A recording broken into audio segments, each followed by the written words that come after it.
Nós temos aqui vários campeonatos para começar, estamos acompanhando, obviamente, a torcidas organizadas, enfim, uma série de questões relacionadas aí com o esporte de maneira geral.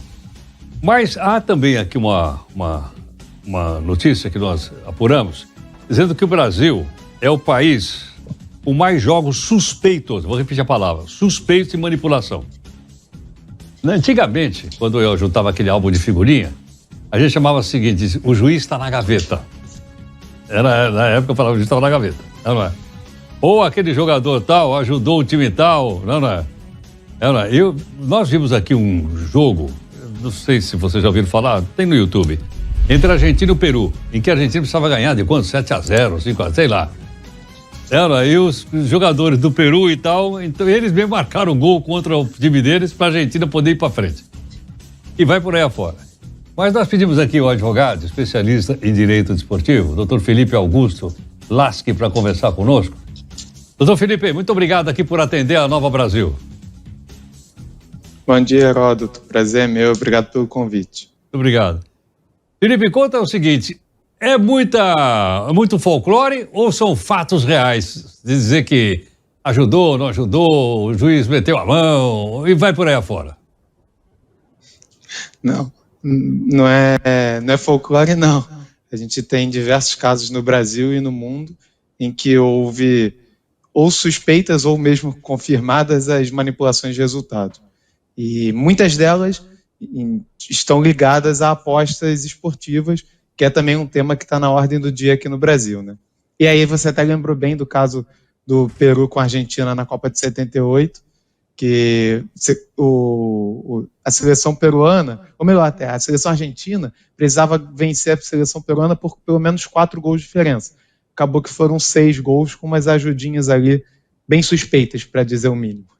Então foi na Copa de 78 que isso aconteceu, é?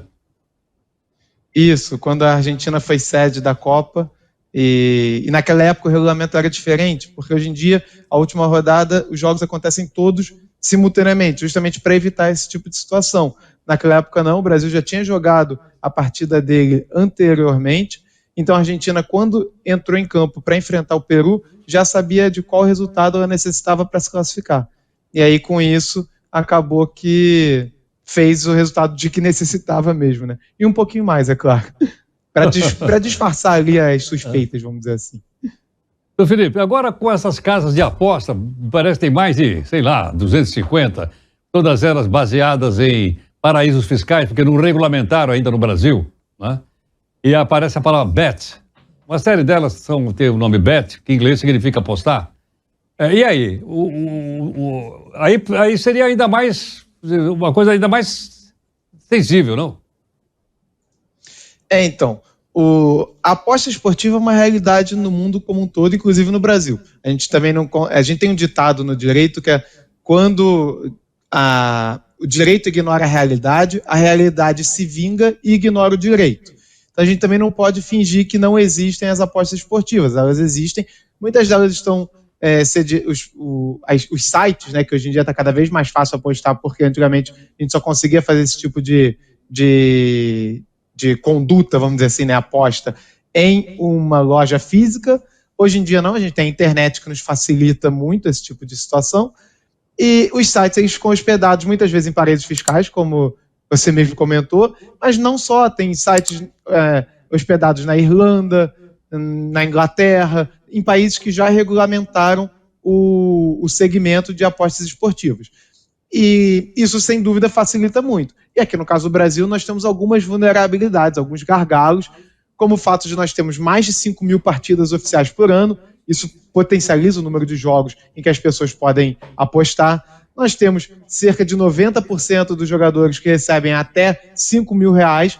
Isso acaba facilitando também a coopção desses atletas.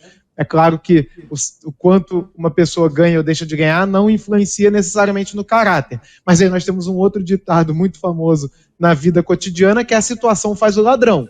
Então é claro que acaba sendo mais fácil de até convencer, muitas vezes, um atleta que tem pouca experiência, pouco conhecimento, pouca instrução, enfim.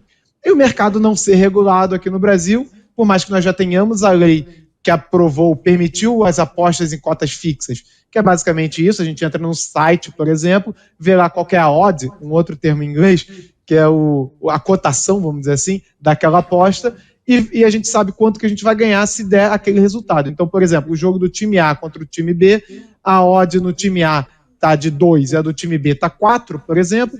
Quem apostar no time A vai ganhar o dobro do valor apostado, e quem apostar no time B vai ganhar o quádruplo, nesse exemplo que eu dei. Então, tudo isso são situações que facilitam a manipulação de resultados, isto é, quando nós não temos um mecanismo muito bem azeitado para fiscalizar essa questão, né? Então, nada como uma regulamentação clara, né, onde haja governança e que não só o governo, mas a sociedade, principalmente os apostadores, possam acompanhar. É isso. Muitas vezes a gente acha que o mercado ele não quer a regulamentação. Pelo contrário, as casas de apostas elas preferem, porque elas acabam sendo as mais prejudicadas quando há um esquema de manipulação de resultado.